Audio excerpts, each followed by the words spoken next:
Right, if some of you came here looking for a scary video about the massively popular Disney Pixar movie Toy Story, then you come to the wrong place, I'm afraid to say. Although, right up there, if you want to click that, is exactly what you're looking for, but watch it after this video. This video is something different. I went to Reddit, thank you Reddit, and found a whole bunch of people's stories about their creepy encounters with toys. Toys shouldn't move their eyes. Toys shouldn't say things they're not supposed to say. Toys shouldn't let out creepy laughs in the middle of the night. And yet these toys definitely did. Let's see how far you can make it through this. My name is Danny Burke, and this is the top 10 scary toy stories. Starting off at number 10 now, we have the Annie doll. This one actually came from a Reddit user who has since deleted their account. Now I hope it has nothing to do with sharing this story. They said, I had an experience when I was a kid. I would sleep over at my babysitter's house all the time. Her daughter was a few years older than me and we got along great, so I would sleep in the same bed with her. She had an enormous collection of stuffed animals and dolls.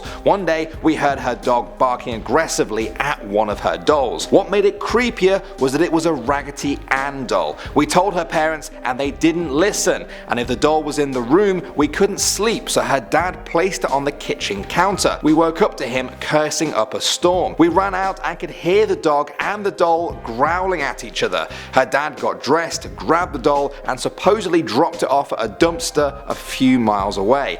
I'll never forget the noise that was coming out of that doll. Next up at number 9 now, we have the FURBY. Now I'm sure a lot of you guys will know what a FURBY is. Let's get one of them up on the screen right now, just in case you don't. Okay, good. We all have a mental image of a FURBY now. Now let's get into this story from Reddit user GRZMNKY.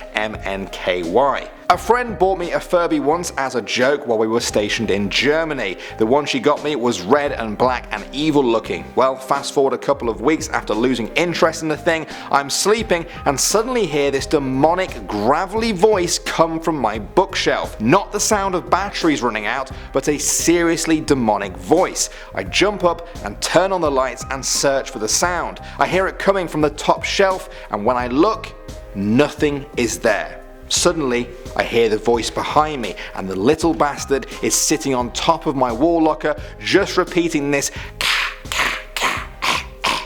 sound. Then it says, "Hello son, I missed you."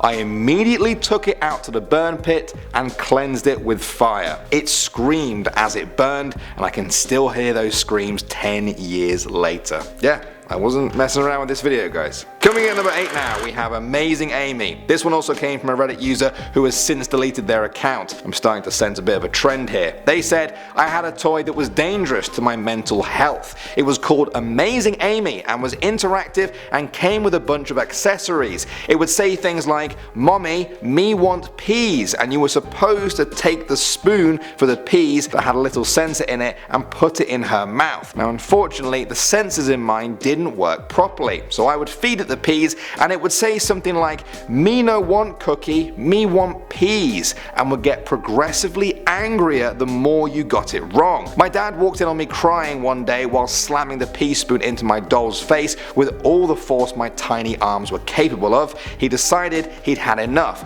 Because I was attached to it for some warped, perverted reason, he just took out the batteries, but it didn't stop working. Okay, it's that last line that got me. Toys with batteries can be as creepy as they want, but when I pull out the batteries and they're still being creepy, nah, I'm out. Moving on to number 7 now, we have Greeder and Cedar. This one comes from user Without Within, and it has an interesting twist. They said, when my brother and I were little, we had 2 clown dolls that were named Greeder and Cedar. When I say we were little, I mean very young, as in pre-kindergarten young, so there's not a whole lot of detail I can now remember about these dolls. If I had to describe them, I would say that it looked like homemade knockoffs of Raggedy Ann and Andy. One was a boy, the other was a girl. One doll had yellow yarn hair, one was in overalls, very late 70s, early 80s style. When I asked my brother about them, he also remembered Greeder and Cedar. Here's the thing, all the grown-ups in my family who've been asked, my parents, aunts and uncles swear that my brother and I never owned clown rag dolls. However, we've been told that Greeder and Cedar were the names of our imaginary friends. Okay, so were they imaginary friends or were they real? I don't even know which is more creepy at this point. Coming at number 6 now, we have 6. This one came from Reddit user Wonderstrum. They said, this happened to me once while I was painting. I was alone in the house when a toy in one of the far rooms came on and started playing this creepy music really slowly and out of tune, like it was half broken. I thought it was really weird, and I had this app on my phone that supposedly used radio frequencies to talk to spirits. So I opened the app and asked, is anybody there? Half joking. It came through kind of muddied, but I heard a voice on the other end say yes. A bit nervous at this point, and then I asked, how old are you? And it responded 6. Clear as day in a little girl's voice. I couldn't finish that job fast enough. Moving on to number 5 now, we have 2 mice. This one comes from Reddit user Nyongatree. It didn't get much attention in the thread that it was posted in, which is a shame, so I thought I'd share it on here. They said, when I was younger, about 10 to 12 years old, I remember my mom had 2 Minnie and Mickey Mouse dolls. They were as tall as a 5-year-old child, so for a toy they were quite big. A friend of my grandma gave them to my mom, and then she gave them to me. I used to play and sleep with them, but at a time I started noticing weird stuff happening with the toys. One day I left Mickey in the bed and Minnie in the living room, so I went to the kitchen because my mom was talking to me.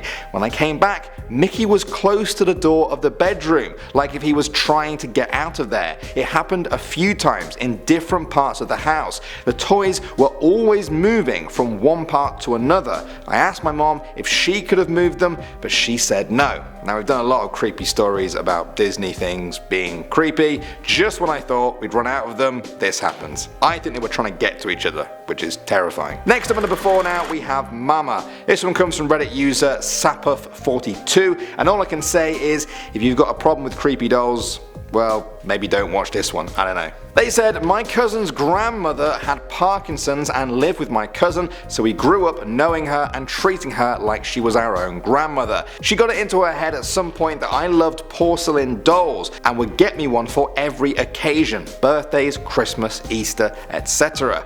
My dad built a shelf in my bedroom for them so they could be up and out of the way, which is still nice. One year she got me a musical one. It played for release when you wound the crank in its back. After a few weeks it started playing it at night when I went to bed. Strangely enough, this creeped me out and I moved that one from the shelf into the closet. The next couple of nights I heard mama, mama, mama from the closet. That doll was promptly moved to the basement, and when we moved it stayed in the basement forever. It's probably still there, isn't it? Next up at number 3 now, we have the eyes. This is a short one by Reddit user Time Travel. They said, I had a stuffed animal's eyes move once. I was looking at it while my mom read me a bedtime story one night. I was holding the stuffed dog and looked in its eyes and the pupils moved like it was looking down.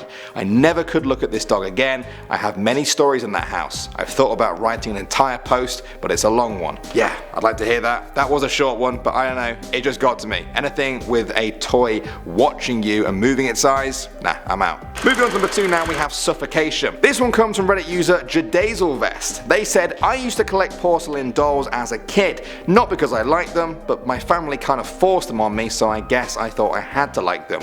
What good to a child is a doll they can't play with? Anyway, I never had a problem with them since they were a norm for me, until one night I had a terrible nightmare. One of my dolls, the one that sat on my nightstand next to my bed, it watched me while I slept, creepy, no, had crept into my dreams and had glowing red eyes and told me it was going to eat my mom and my stepdad and then use a plastic bag to suffocate me. What? It told you it was going to eat your mom, then your stepdad, and then use a plastic bag to suffocate you. That wouldn't just make me scared of dolls for life. I'd be scared of plastic bags. I'd just get a bag for life instead. For life. It's a joke for all of our British viewers. All 10 of you. And finally, number 1 now, we have Caramel. This one came from Reddit user Fubla. They said, this happened a couple of years ago. I was staying at my fiance's place one night and she has a 6-year-old son whose room was right next to hers. I got up at about 1 AM to go and take a leak. On my way back, I hear her son crying in his room. He has this stuffed cat from Build-A-Bear that he adores. It was his first ever Build-A-Bear that he got when he was about 2 or 3 years old. Its name is Caramel and it has one of those voice boxes that plays a meowing sound. So I go into his room and ask him what's wrong. Why is he crying? He said that one of the cats scratched Caramel as they were jumping off his bed and that he was hurt. I picked up his toy and looked it over and seen nothing. I asked him where Caramel got hurt and he indicated to one of the toy's paws. I gave it a kiss and said that it's all better. He turned to me, tears in his eyes, and said that he wasn't and that Caramel was dead. I asked him why he would say that and he responded that Caramel wasn't talking. Thinking that he thought the voice box was somehow damaged, I activate it, and after it's done meowing, I told him, look, everything is fine, and that Caramel still talked. He looked up at me and in a matter-of-fact voice said that that's the voice box, not Caramel's voice. Whoa, okay, there we go. What a story to end on as well. I got chills a little bit, I'm not even kidding. Do you want more? Let me know. This video went on for a lot longer than I thought, so thanks for sticking with it, but I'll wrap it up right now. Thanks for watching as always, guys. My name is Danny Burke, and I will see you all in the next one.